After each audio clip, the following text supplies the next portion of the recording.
Saudações alucinápticas! Hoje vamos dar início a mais um Sinapsecast e o assunto da vez é sobre ansiedade. Eu sou Laura Gomes e depois da vinheta tem Sinapsecast pra vocês. Você está ouvindo o Sinapsecast, o seu podcast de neurociência. Para darmos início, é importante destacar que a ansiedade ela é uma emoção relacionada ao comportamento de avaliação de risco, que é evocada em situações que o perigo ele é incerto, seja porque o contexto ele é novo ou porque o estímulo de perigo ele esteve presente no passado, mas já não se encontra mais no ambiente. Nessa ótica, a ansiedade está relacionada com diversos fatores e hoje abordaremos alguns deles para que você, ouvinte, possa entender melhor acerca da ansiedade.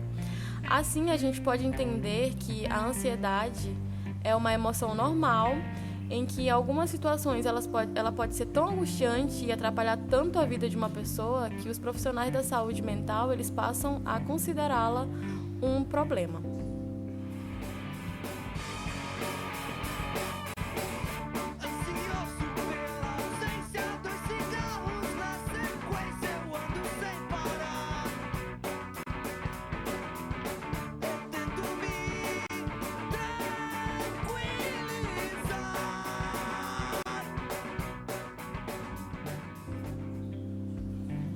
Tá, mas vocês já se perguntaram qual a diferença entre ansiedade, medo e pânico? Bom, de acordo com um artigo publicado por Federico Guilherme Griffith, essas emoções elas estão relacionadas à presença de uma ameaça, sendo essa ameaça existente ou não. E com base em uma abordagem do comportamento animal desenvolvida por Robert e Caroline Blanchard, a ansiedade ela é considerada a emoção relacionada ao comportamento de avaliação de risco, como já foi citado anteriormente, sendo essa evocada em situações que o perigo ele é incerto, ou seja, quando há uma ameaça potencial, seja porque o contexto é novo, mas também porque há um estímulo de um perigo que esteve presente no passado, formando assim umas lembranças de um perigo que já passou. E, em contrapartida, o medo ele está relacionado às estratégias defensivas que ocorrem em resposta a um perigo real que está a certa distância da vítima, ou seja, uma ameaça presente. Nesse caso, o indivíduo ele evita ou ele foge da situação sempre que existe uma rota de fuga disponível, ou ele se torna imobilizado de uma forma tensa, ou seja, de uma forma congelada, quando não há nenhuma saída. Jeffrey Gray e Neil McNaughton, eles enfatizaram uma importante diferença entre o medo e a ansiedade, onde para que ocorra a ansiedade é necessário um impulso ou uma motivação que se aproxime do estímulo do perigo, gerando um conflito entre a aproximação e a evitação. Pense que as situações de ameaça incertas, elas exigem da gente uma investigação ativa, para que a gente possa entender se essa ameaça ela é real ou não. Por outro lado, o pânico ele corresponde à vigorosa reação de fuga evocada por um perigo muito próximo, como, por exemplo, um predador que se aproxima da presa ou pela dor cutânea aguda. De modo contrário, a dor visceral ela induz uma inibição comportamental, que essa inibição ela é necessária para a recuperação. Logo, é possível dizer que as emoções, tanto as normais, medo, alegria, tristeza, nojo, bem como as patológicas, os transtornos de ansiedade generalizado, o transtorno de pânico, o transtorno de ansiedade social e entre outros, eles manifestam-se em diferentes domínios psicológicos, cognitivo, afetivo, comportamental, bem como em domínios fisiológicos, neurovegetativo e neuroendócrino.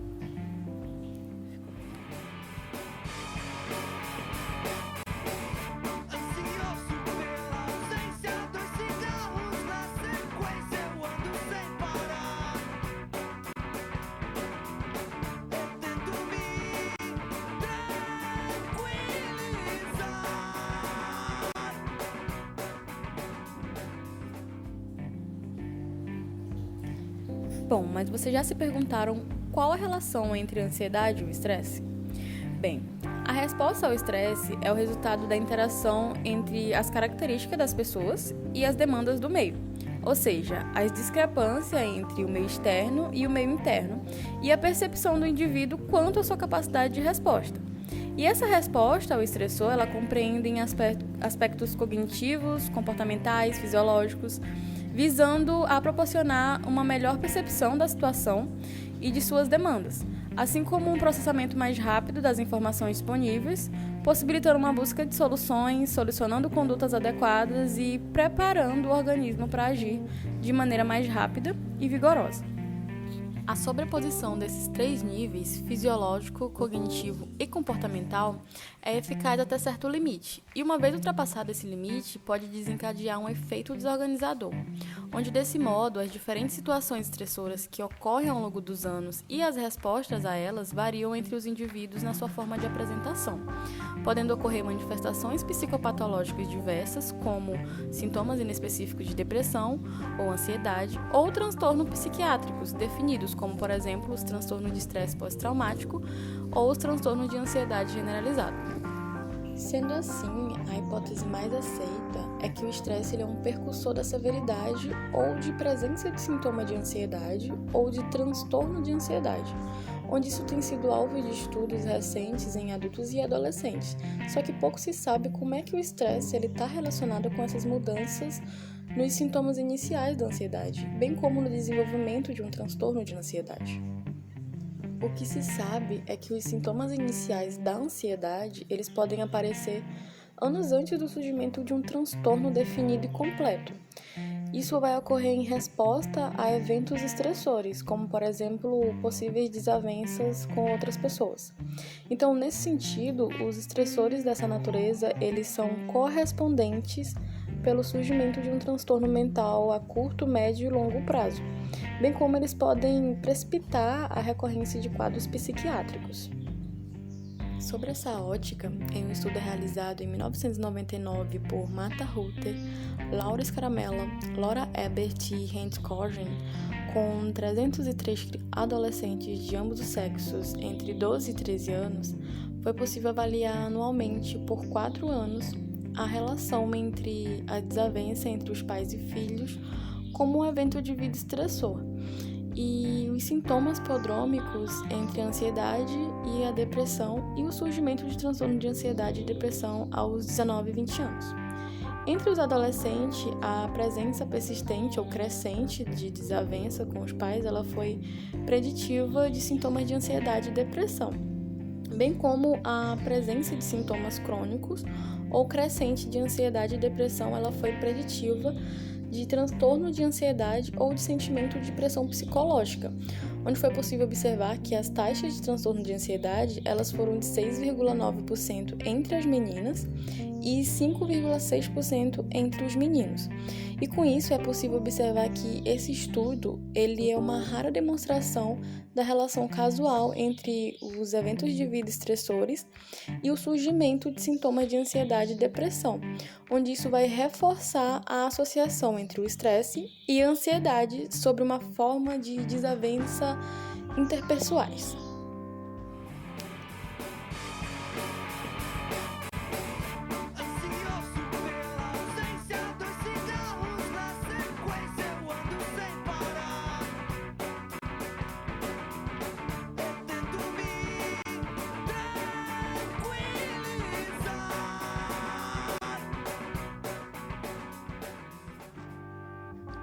Tudo bem, até agora a gente já viu a relação entre a ansiedade e o pânico, a ansiedade e o estresse, mas e a relação entre a ansiedade e o medo?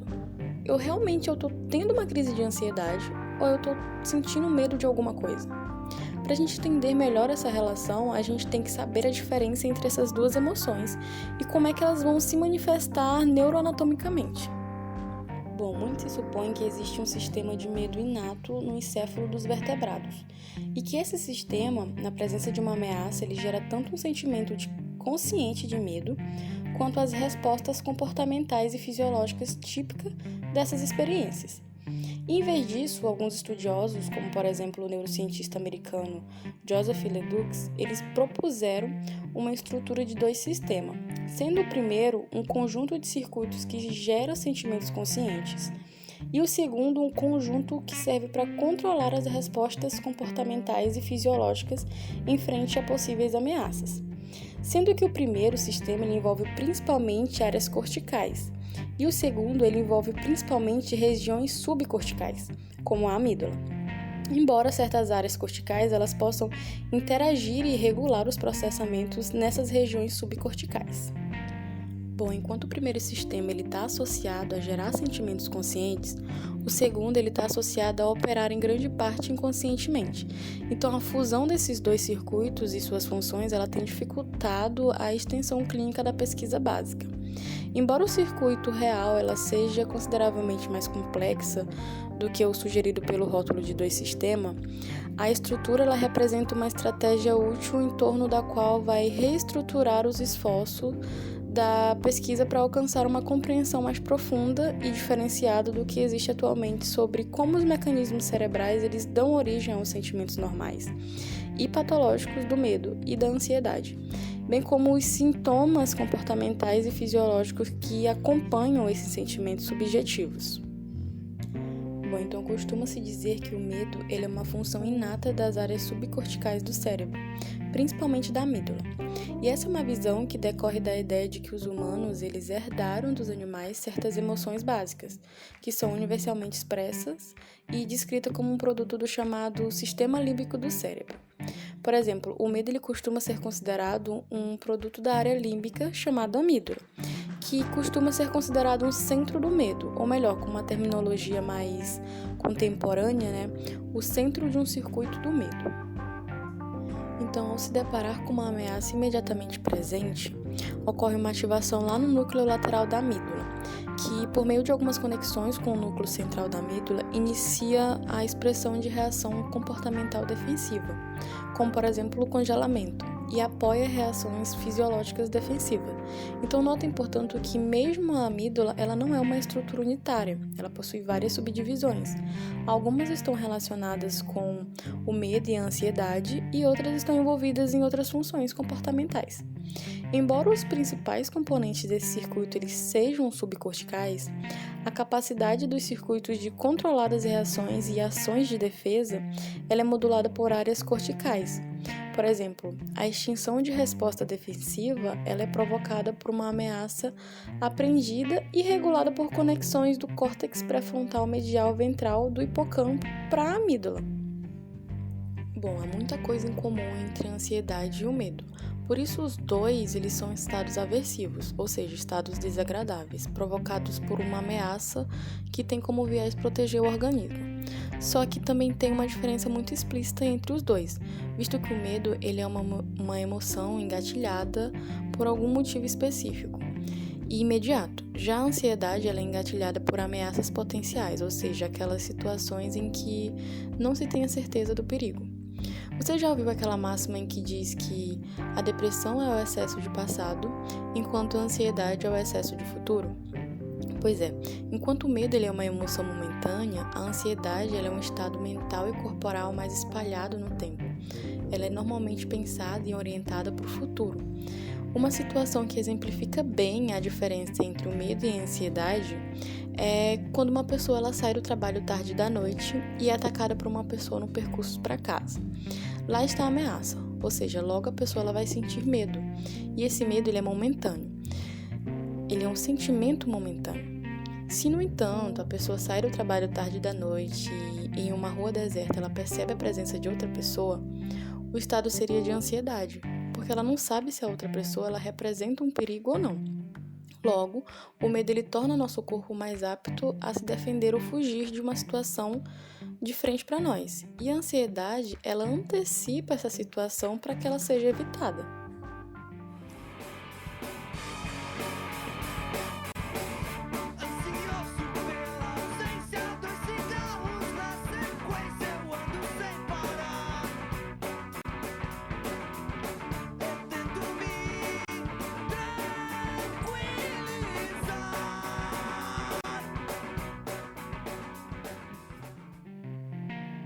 Como os estudos com animais demonstram, alguns elementos da ansiedade estão presentes em animais não humanos.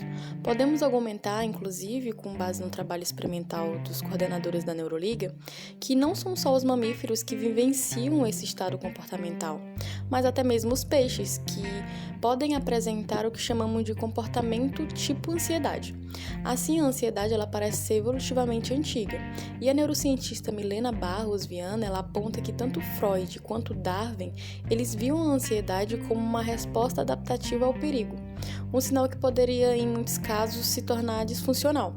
Assim, ainda que a ansiedade ela seja multifatorial, ela trata-se principalmente de uma reação biológica.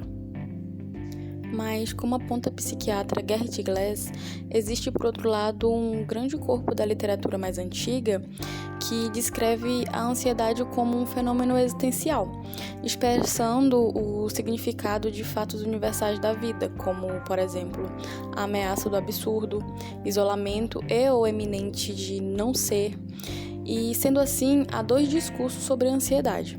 Um deles enfatizando que a ansiedade ela faz parte de um dom natural do ser humano, que é voltado mais para uma pista mais errada, e o outro ele vai destacar que todas as formas de ansiedade, mesmo as patológicas, de alguma forma elas refletem o conflito e os desafios humanos onipresentes.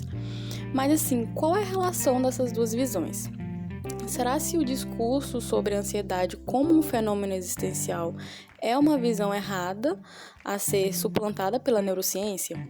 Ou será que a visão neurocientífica é irremediavelmente reducionista, que está fadada a descrever o fenômeno real da ansiedade existencial? Ou, alternativamente, será que existem duas ansiedades? Uma mais básica e biológica e outra mais sofisticada e existencial? Nesse caso, qual seria a relação entre as duas ansiedades? Tá, mas para a gente entender melhor esse fenômeno, vamos pensar em um caso clínico que foi apresentado por Gerrit Glass em um artigo mais recente, onde ele disserta que a senhora C, de 26 anos, é uma administradora perfeccionista que encontrou problemas após uma reorganização administrativa em seu trabalho, onde 2 departamentos se fundiram com uma nova gerente muito menos apoiadora do que a sua antiga chefe. O clima de trabalho se deteriorou, com ciúmes ocultos e competições entre colegas. Velhos sentimentos de insegurança e insuficiência recentemente reemergiram e em uma manhã, depois de ter notado que cometeu um pequeno erro em seu trabalho, ela começou a se sentir muito tensa, com formigamentos nos dedos, faltas de ar e sensação de desmaio. Ela se sentiu inclinada a ir para casa, ela não diz nada ao seu chefe e aos seus colegas e de fato vai para casa. Em casa, a preocupação não para, ela começa a chorar, não pode parar de chorar e liga para um amigo. E ele aconselha ela a tomar um remédio sedativo e procurar por distrações positivas. No dia seguinte, ela vai ao médico clínico geral, que aconselha ela a ficar em casa por 2 semanas. E ele também prescreve uma medicação para dormir. Essa vinheta curta ela ilustra a construção de camadas na vivência da ansiedade. A primeira camada ela está relacionada aos sentimentos de insegurança que iniciam o problema. E esses sentimentos eles passam, após um episódio menor, a ser acompanhado de sensações corporais, como o formigamento nos dedos, a falta de ar, a sensação de desmaio e de uma tendência de ação e fuga. E essa é a segunda camada. A senhora C ela apresenta uma forma de enfrentar as situações estressantes de forma passiva e evitativa, ou seja, ela tende a evitar os confrontamentos estressantes do que enfrentá-los. A literatura da psicologia ela afirma que as estratégias de enfrentamento elas são relacionadas à sua socialização na infância e à sua formação de personalidade e podem contribuir para o estresse e a ansiedade. A senhora C claramente interpreta sua tensão e sentimentos de insuficiência e insegurança como uma prova de que ela não é boa o suficiente no seu trabalho e não de que ela está sendo explorada pelos padrões inapropriados estabelecidos no seu espaço de trabalho. Essas interpretações elas são errôneas e isso considera-se a terceira camada do problema e aumenta as sensações de ansiedade. De maneira prática, essas interpretações errôneas elas são ignoradas pelo amigo e pelo médico, que, apesar das boas intenções do médico, ele acaba não só do médico como do amigo, eles acabam reforçando a tendência que a senhora C possui de evitar os seus problemas. E essa é a quarta camada, ou seja, a gente pode observar com esse caso que a vivência da ansiedade, ela não se compõe só de sintomas ou de uma ansiedade básica, mas ela é o produto da interação entre diversos fatores do ambiente e da pessoa, que é entendido tanto como corpo biológico quanto como uma pessoa que cria sentidos para os eventos da vida. Gleis apresenta diferentes tipos de ansiedade existencial, como uma forma de demonstrar a complexidade do problema. Ele sugere uma taxonomia que divide a ansiedade existencial em vários tipos de ansiedade, como, por exemplo, ansiedade relacionada à perda de estrutura, ansiedade relacionada à existência, ansiedade relacionada à falta de segurança, ansiedade relacionada à falta de conexões interpessoais, ansiedade relacionada à indecisão, ansiedade relacionada à falta de sentido e ansiedade relacionada à morte.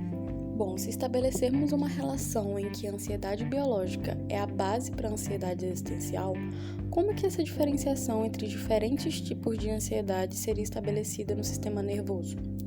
Gleis apresenta 3 modelos. De um ponto de vista hierárquico, a diferenciação e abertura das bases biológicas das ansiedades existenciais, ela ocorre mais ou menos de baixo para cima. Processos de alta ordem regulam a diferenciação dos processamentos dos processos biológicos e os tornam adequados para suas funções dentro de processos emocionais mais refinados. Modelos paralelos, por outro lado, eles evitam fazer uma escolha entre uma abordagem de cima para baixo ou de baixo para cima. Os modelos reducionalistas, eles favorecem uma abordagem de baixo para cima. Os processos de alta ordem eles podem ser reduzidos casualmente ou conceitualmente a processos de baixa ordem. Assim, o modelo hierárquico ele assume experiências e situações que geram uma das ansiedades existenciais fundamentais e essas experiências selecionam a base biológica. No modelo reducionista, os processos de alta ordem, ou seja, existenciais, eles são um epifenômeno dos processos biológicos, ou seja, a mera expressão de um processo biológico universal. E os modelos paralelos, eles assumem que a seleção de respostas fisiológicas, elas ocorrem em paralelo com a resposta de alta ordem. Pode-se argumentar que a diferença entre as diferentes formas de ansiedade é uma questão de qual região do sistema nervoso está envolvida. Por exemplo, o psicólogo Jeffrey Gray, ele sugeriu em seu influente livro A Neuropsicologia da Ansiedade que os sistemas cerebrais que estão relacionados ao medo e à ansiedade estão organizados de maneira hierárquica, com regiões mais na base do encéfalo estão relacionadas a reflexos defensivos mais simples e reações de alarme, e as regiões mais corticais estando relacionadas a respostas mais complexas. Gray, ele sugeriu que as áreas do córtex pré-frontal estaria relacionado a medos e ansiedades complexas, do tipo que aparecem no transtorno obsessivo-compulsivo. O córtex cingulado estaria associado à ruminação ansiosa, a amígdala e o hipocampo eles estariam relacionados ao medo e à evitação ansiosa. E o hipotálamo medial e a área cinzenta da periaquitutal, eles estariam relacionadas às respostas de alarmes básicos, de luta e fuga, congelamento e submissão. Gert Gleis afirma que uma maneira de entender essa hierarquia seria dizer que os processos de ordem superior relacionados às regiões mais corticais, eles são construídos a partir dos processos de ordens inferiores, no sentido de moldarem e refinar esses processos. Isso não significa assumir uma postura reducionista. De fato, Gleis ele sugere que o funcionamento psíquico ele é codeterminado pelo funcionamento biológico, enquanto o funcionamento biológico ele é aberto pelo funcionamento psíquico. Para ser mais específico, na medida em que o cérebro funciona de acordo com as regularidades das estruturas biológicas, funções de objeto mais alta do que a biológica, eles são abertos de tal forma que o cérebro, como uma entidade biológica, se encaixa no funcionamento da parte do corpo que estão em conformidade com as regularidades da estrutura de partes de atos psíquicos. Pensamos então no caso da senhora C e suas ansiedades existenciais de insegurança. Eles se tornaram intrinsecamente ligados a uma série de sensações corporais incontroláveis, uma base biológica corpórea e cerebral que também convoca preocupações, interpretações errôneas e reações das pessoas à volta dela, reforçando uma estratégia evitativa de enfrentamento. Existe, portanto, uma interação mútua entre as preocupações da senhora C e suas sensações corporais, entre essas sensações corporais e a atenção, entre essas preocupações e as tendências de fuga, entre essas tendências de fuga e suas estratégias de enfrentamento, e assim por diante, de maneira em que as relações entre os processos cerebrais e as partes dos atos psíquicos, eles se tornam inseparáveis.